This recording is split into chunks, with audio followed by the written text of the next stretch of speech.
ओम अज्ञानतिमिरान्धस्य ज्ञानाञ्जनशलाकया चक्षुरुन्मीलितं येन तस्मै श्री नमः। ओम विष्णुपदाय कृष्णपृष्ठाय भूतले श्रीमते जयप्रकाश नमो आचार्यपदाय नित्याय कृपदाय गौरपदाय नमः।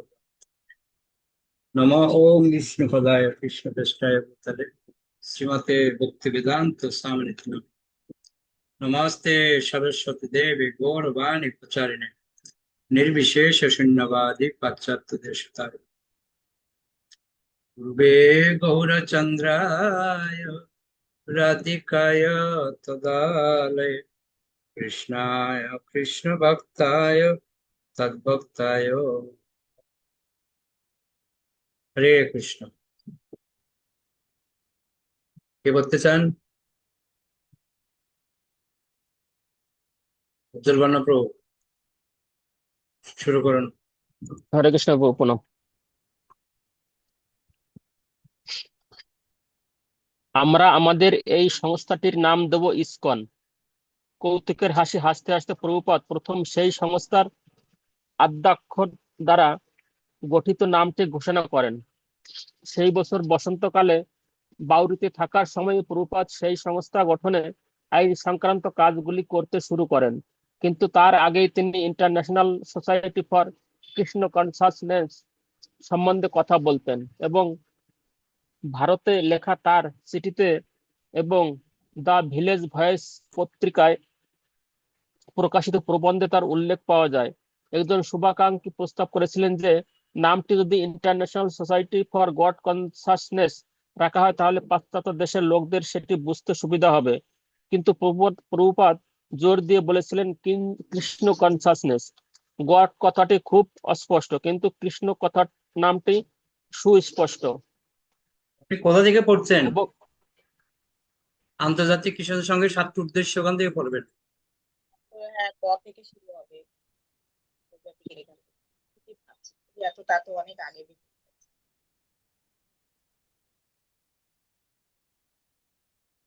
ও আচ্ছা। আন্তর্জাতিক কৃষ্ণ ভাবনামৃত সংঘের 7টি উদ্দেশ্য: সুসংবদ্ধভাবে মানব সমাজে ভগবত তত্ত্বজ্ঞান প্রচার করা এবং সমস্ত মানুষকে পারমার্থিক জীবনযাপনে অনুপ্রাণিত হতে শিক্ষা দেওয়া, যার ফলে জীবনের যথার্থ উদ্দেশ্য সম্বন্ধে বিভ্রান্তি প্রতিহত হবে এবং জগতে যথার্থ সাম্য এবং শান্তি প্রতিষ্ঠিত হবে। খ, ভগবত গীতা এবং শ্রীমদ্ ভাগবতের অনুসরণে কৃষ্ণ ভাবনার অমৃত প্রচার করা। গ, এই সংস্থার সমস্ত সদস্যদের পরস্পরের কাছে টেনে আনা এবং শ্রীকৃষ্ণের কাছে টেনে আনা এবং এইভাবে প্রতিটি সদস্য চিত্তে এমনকি প্রতিটি মানুষের চিত্তে সেই ভাবনার উদয় করানো, যাতে সে উপলব্ধি করতে পারে যে প্রতিটি জীবই হচ্ছে পরমেশ্বর ভগবান শ্রীকৃষ্ণের বিভিন্ন অংশ। ঘ, শ্রী চৈতন্য মহাপ্রভু প্রবর্তিত সমবেত ভাবে ভগবানের দিব্য নাম কীর্তন করার যে সংকীর্তন আন্দোলন, সেই সম্বন্ধে সকলকে শিক্ষা দেওয়া এবং অনুপ্রাণিত করা। সংস্থার সদস্যদের জন্য এবং সমস্ত সমাজের জন্য একটি পবিত্র স্থান নির্মাণ করা, যেখানে ভগবান শ্রীকৃষ্ণ তার নিত্য লীলা বিলাস করবেন এবং পরমেশ্বর ভগবান শ্রীকৃষ্ণের উদ্দেশ্যে তা নিবেদিত হবে। একটি সরল এবং অত্যন্ত স্বাভাবিক জীবনধারা সম্বন্ধে শিক্ষা দেওয়ার জন্য সদস্যদের পরস্পরের কাছে টেনে আনা। ছ, পূর্বোল্লিখিত উদ্দেশ্যগুলি সাধন করবার জন্য সাময়িক পত্রিকা এবং গ্রন্থ, অন্যান্য লেখা প্রকাশ এবং বিতরণ করা। ইসকনের অন্য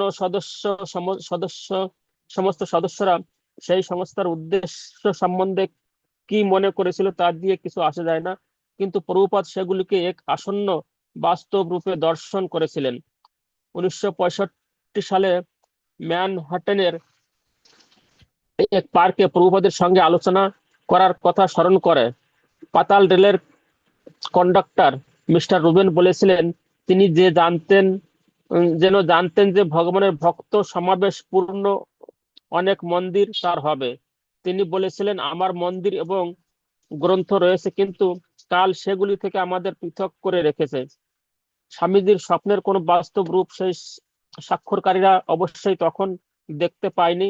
এই 7টি উদ্দেশ্য কেবল নিউ ইয়র্ক স্টেটে সংস্থা গঠনের দেখতে গঠনের সময় সরকারি কর্মচারীদের প্রত্যয় উৎপাদনের জন্য কতগুলি উম অস্তিকা অস্তিকতাপূর্ণ অস্তিকতাপূর্ণ নিয়মাবলী ছিল না। প্রভুপাদ প্রতিটি উদ্দেশ্য কার্যে রূপায়িত করার জন্য বদ্ধপরিকর ছিলেন। প্রভুপাদের উপস্থিতি তার বাণী এবং কীর্তনের জন্য সকলেই সেই দোকান ঘরটিকে মন্দির বলে উল্লেখ করতে লাগলো, কিন্তু তা ছিল একটি খালি অপরিচ্ছন্ন দোকান ঘর মাত্র। সেই ঘরটিকে সাজাবার অনুপ্রেরণা এলমট স্ট্রিটের ছেলেদের কাছ থেকে। হাওয়ার্ড কিথ এবং ওয়ালি সন্ধ্যায় স্বামীজি যখন কীর্তনে আসতেন তখন তাকে অবাক করে দেওয়ার একটি উপায় উদ্ভাবন করলো। ওয়ালি তাদের অ্যাপার্টমেন্টের পর্দাগুলি খুলে নিয়ে কাপড় ধোয়ার মেশিনে ধুতে নিয়ে গিয়েছিল। কাপড়ের ময়লা সেখানকার জলের রং কালো হয়ে গিয়েছিল এবং তারপর সেগুলি বেগুনি রঙে রং করেছিল। মঠ স্ট্রিটের অ্যাপার্টমেন্টটি পোস্টার, পেইন্টিং এবং ভারতবর্ষ থেকে হাওয়ার্ড আর কিথের আনা দেওয়ালে ঝোলানো সিল্কের ছবি দিয়ে সাজানো ছিল।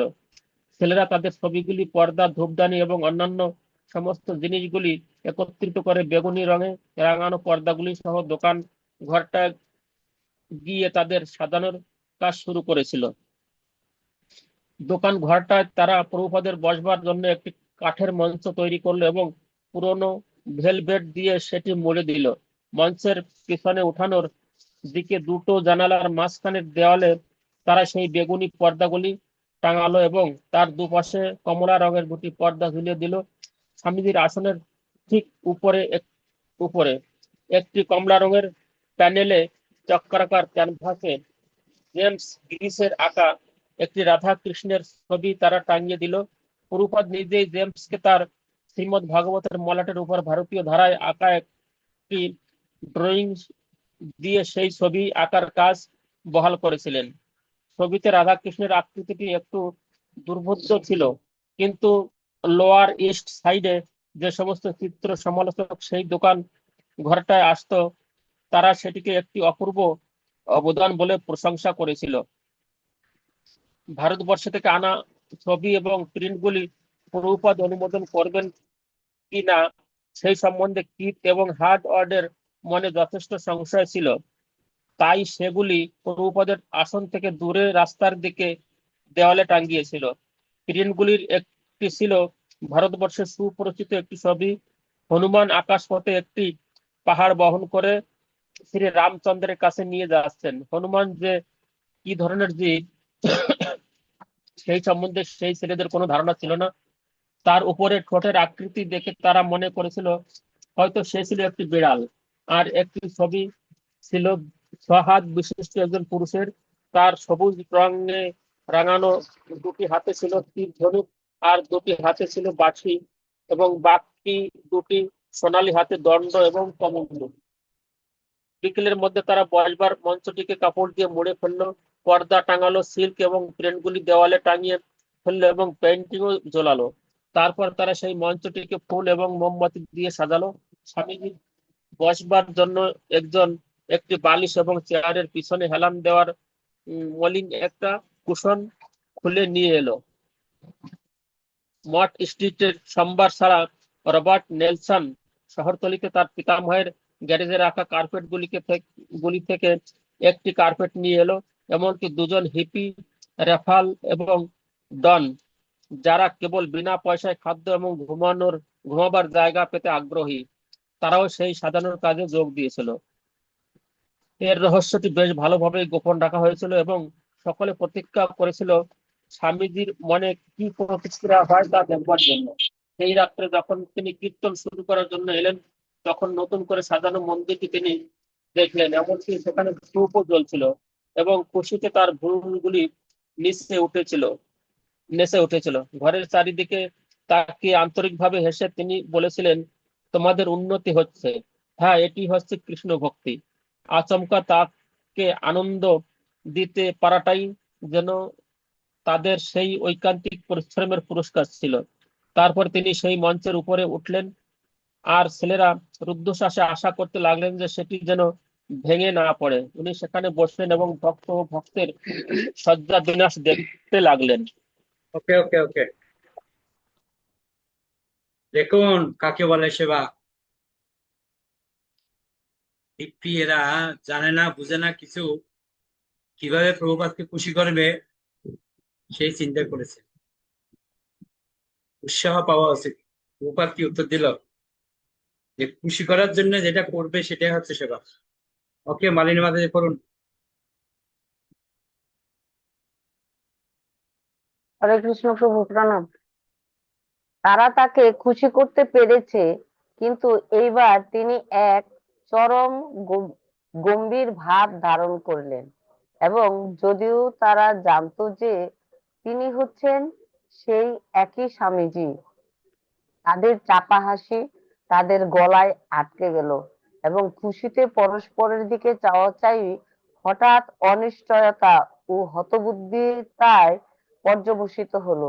স্বামীজির গাম্ভীর্য দেখে কিছুক্ষণ আগে তারা যে আনন্দ বোধ করছিল, সেটা হঠাৎ অত্যন্ত শিশুসুলভ বলে মনে হলো। একটি মেঘ যেমন কালো ছায়ার মতো সূর্যকে ঢেকে ফেলে, প্রভুপাদও তেমন তার মনের ভাবটি উৎফুল্ল থেকে গাম্ভীর্যে পরিণত করলেন, এবং তারাও সঙ্গে সঙ্গে তেমনি গম্ভীর ও সংযত হয়ে গেল।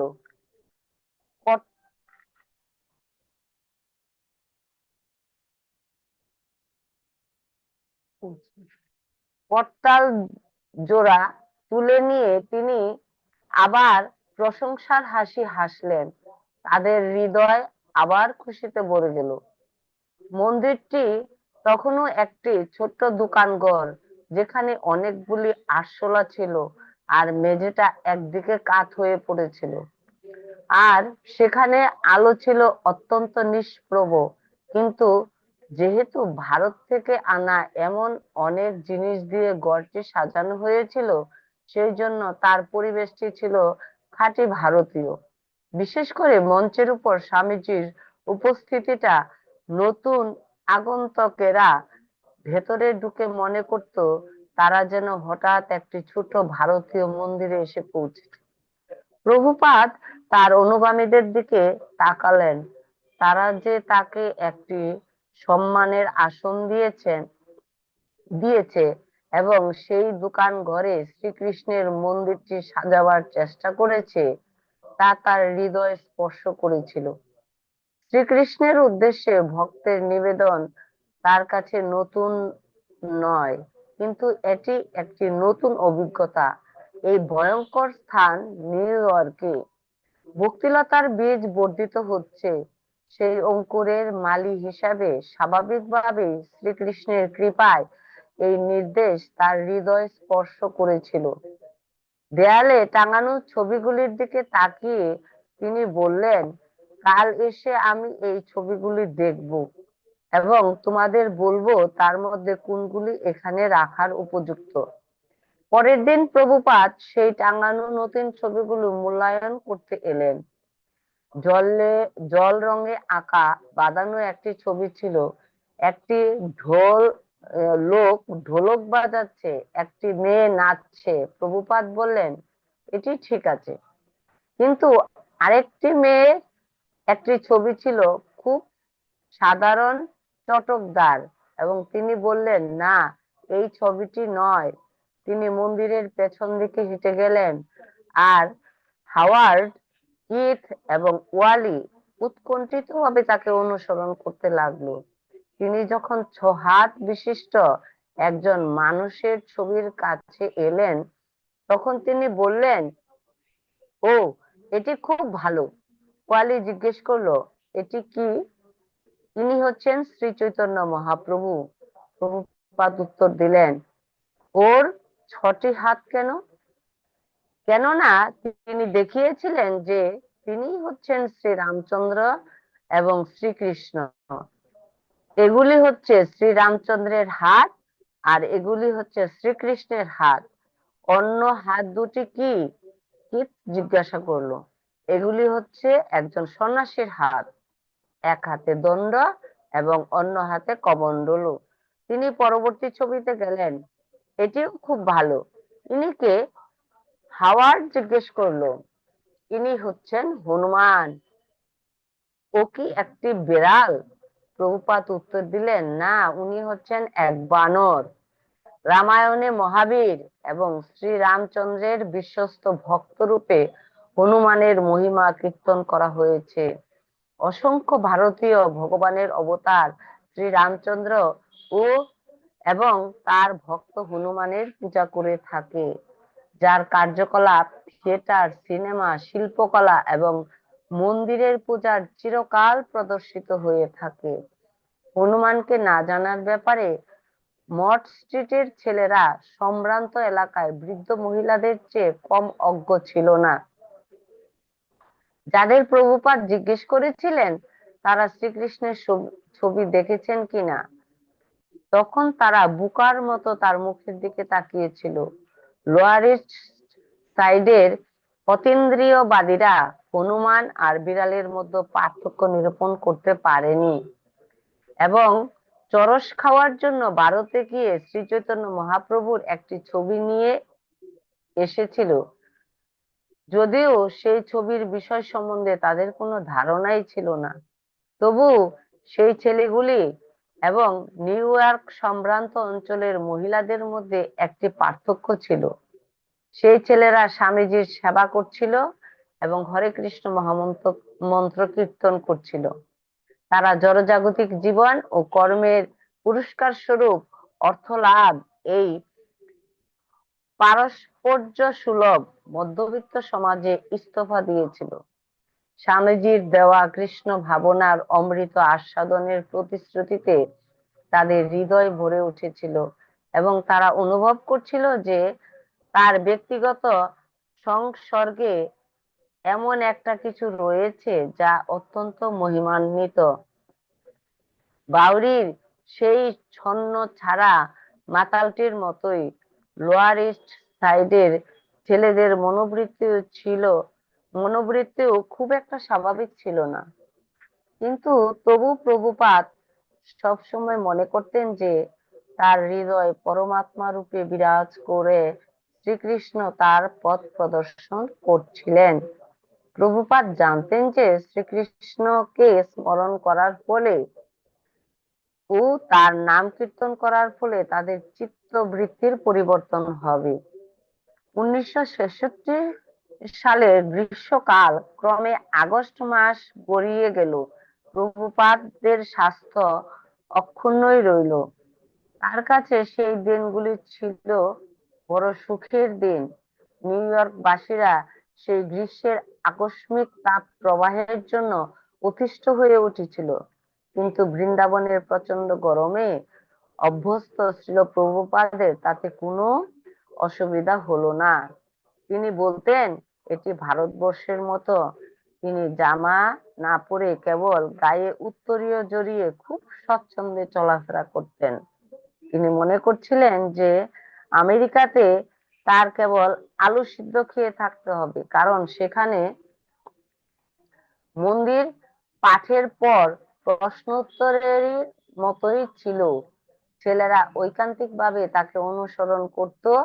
অনেক সময় তারাই চলে তার গেলেন আপনি, ও বেশ, কারণ সেখানে মাংস মাঝখানের ছাড়া পেজ আচ্ছা আচ্ছা আচ্ছা, মাংস ছাড়া আর কিছুই পাওয়া যাবে না। কিন্তু এখানে তিনি এখন আনন্দের সঙ্গে ভাত, ডাল এবং রুটি খাচ্ছেন, ভারতবর্ষের মতোই। তিনটি তাকওয়ালা কুকারে রান্না করছেন। সেকেন্ড এভিনিউর অ্যাপার্টমেন্টে উঠে আসার পর থেকে শ্রীমদ ভাগবতের কাজও বেশ নিয়মিত ভাবে চলছে।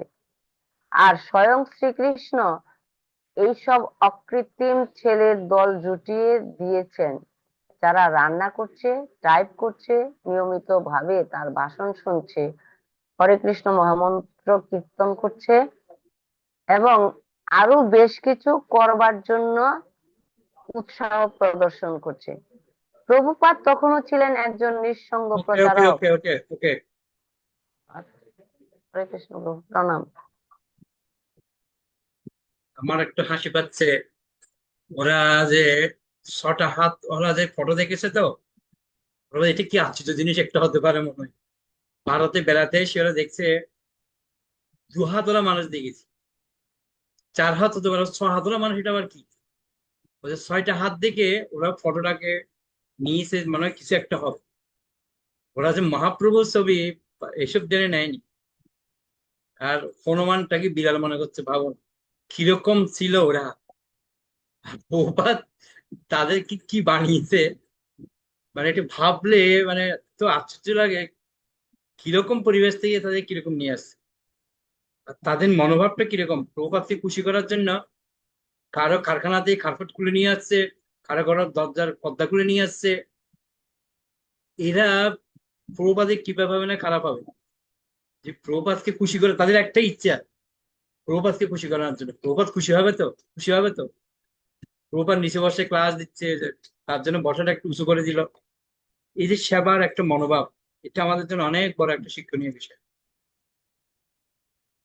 ওকে, টিঙ্কু বাবু বলুন।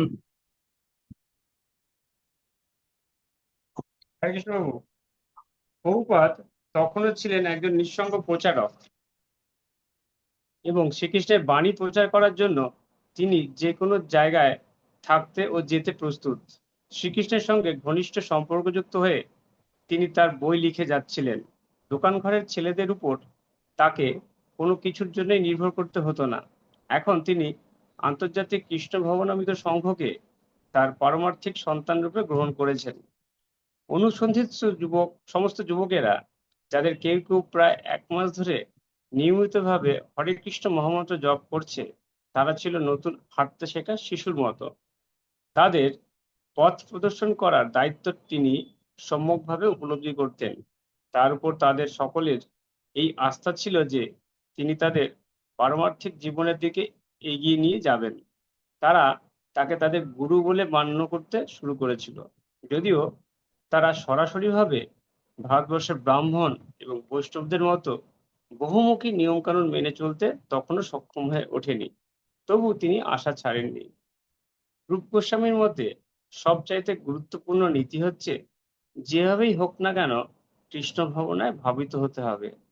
মানুষকে হরে কৃষ্ণ মহামন্ত্র কীর্তন করতে হবে এবং ভক্তিযুক্ত হয়ে ভগবানের সেবা করতে হবে। তাদের যা কিছু আছে তা সবই ভগবানের সেবায় নিয়োগ করতে হবে। প্রভুপাদ কৃষ্ণ ভবনামৃতের এই মূল মন্ত্র, যা বৈষ্ণব ইতিহাসে দেখা যায়, তার চূড়ান্ত সীমা পর্যন্ত অনুশীলন করেছিলেন। প্রভুপাদ ছেলেদের রান্নার কাজে এবং টাইপ করার কাজে নিযুক্ত করেছিলেন, কিন্তু তিনি নিজে তাদের চেয়ে কিছু কম কাজ করতেন না।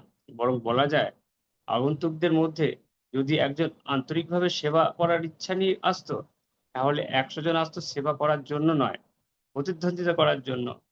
তাদের কাছে আলোচনা করে, কখনো বা চিৎকার করে এবং টেবিলের উপরে সজোরে ঘুষি মেরে প্রভুপাদ মায়াবাদ দর্শনের ঊর্ধ্বে কৃষ্ণ ভবনামৃতের মর্যাদা রক্ষা করতেন। শ্রীল ভক্তিবেদান্ত সরস্বতী ভক্তি সিদ্ধান্ত সরস্বতী ঠাকুরের এর প্রতি এটিও ছিল তার এক রকমের সেবা।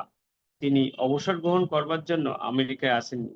তাই প্রতিটি দিনের অবসানে এই সত্যই প্রতিপন্ন হতো যে তার কাজের পরিমাণ, তার অনুগামী ছাত্রের সংখ্যা, এমনকি তর্কযুদ্ধে তার প্রতিদ্বন্দ্বীর সংখ্যা উত্তরোত্তর বাড়তেই থাকবে।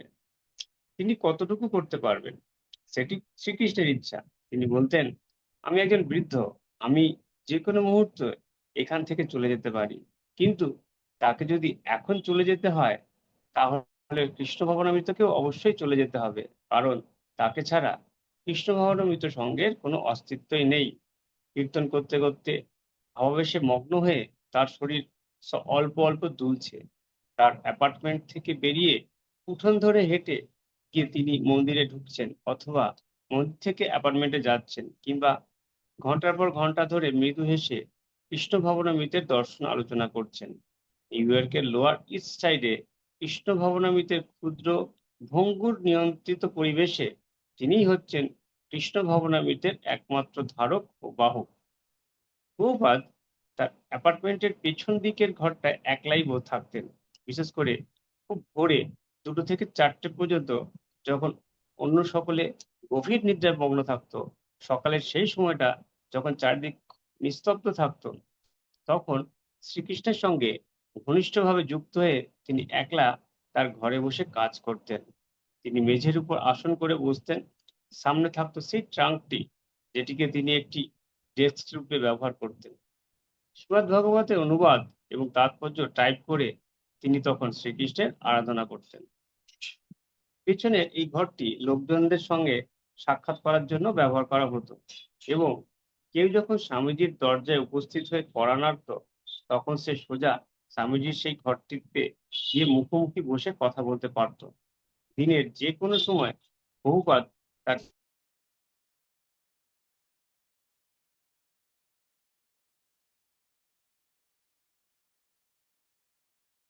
টাইপ করা বন্ধ রেখে পিছনে রাখা তাকিয়াটি তাদের কথা শুনতেন, তাদের প্রশ্নের জবাব দিতেন। মাঝে মাঝে তাদের সঙ্গে তর্ক করতেন বা ঠাট্টা তামাশা করতেন। আগন্তুক তার সঙ্গে প্রায় আধ ঘন্টা ধরে একলা কথাবার্তা বলতো।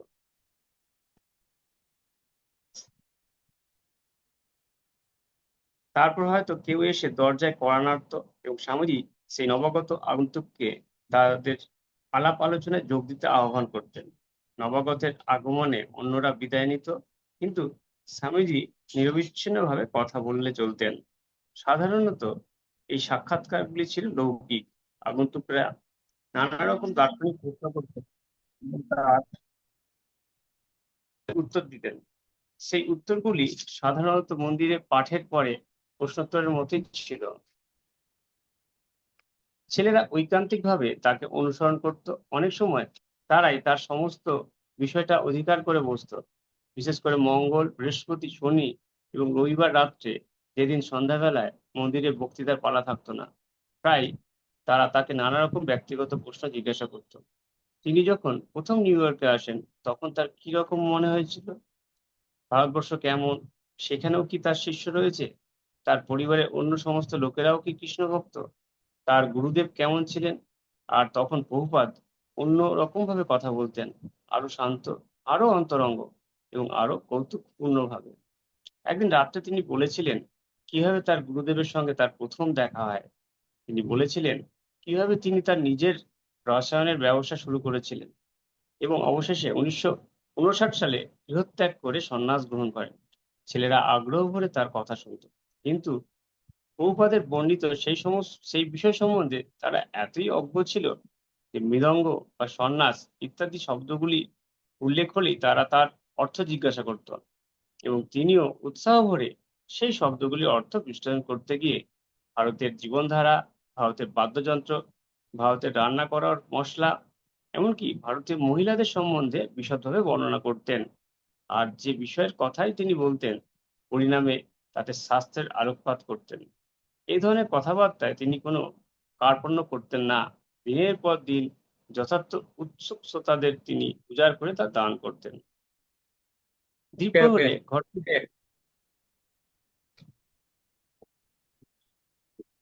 আশা করি বুঝলেন প্রভুপাদ কিভাবে তাদেরকে আকৃষ্ট করেছেন। তার পিছনে রহস্য কি, কে বলতে পারেন? এদের আকর্ষণ করার পিছনে রহস্যটা কি? কি রহস্য ছিল? তারা এত প্রশ্ন করতো, এত বিরক্ত করতো প্রভুপাদকে, কিন্তু প্রভুপাদ একটুও বিরক্ত বোধ করতেন না। এমনকি প্রভুপাদকে তারা পার্সোনাল বিষয়ে জিজ্ঞাসা করতেন, আপনার বাড়িতে কে আছে, এই কে আছে। আমাদের যদি কেউ জিজ্ঞেস করে আপনার বাড়ির লোক কি করে, কি করে, মাথা গরম হয়ে যাবে। হ্যাঁ, যাও তুমি এখানে, এগুলো জিজ্ঞেস করার বিষয় নাকি? আর এরা প্রপাত টিয়ে কাটিয়ে কে কোথায় কি করতো না করতো সব জিজ্ঞেস করতো, আর প্রপাত একদম তাদেরকে মনের মতো গুরুত্ব দিত। তার মানে ভাবুন কিরকম মেন্টালিটি ছিল প্রপাত। ওকে, অনেক ধন্যবাদ সবাইকে। আমরা বৈশ্ব প্রণাম করে শেষ করি। পঞ্চা কল্পতরুপাচ্চ কৃপা সিন্ধু পতিতানাং পাবনেভ্যো বৈষ্ণব অনন্ত বৈশ্ব বৃন্দ কি জয়। জয় গো।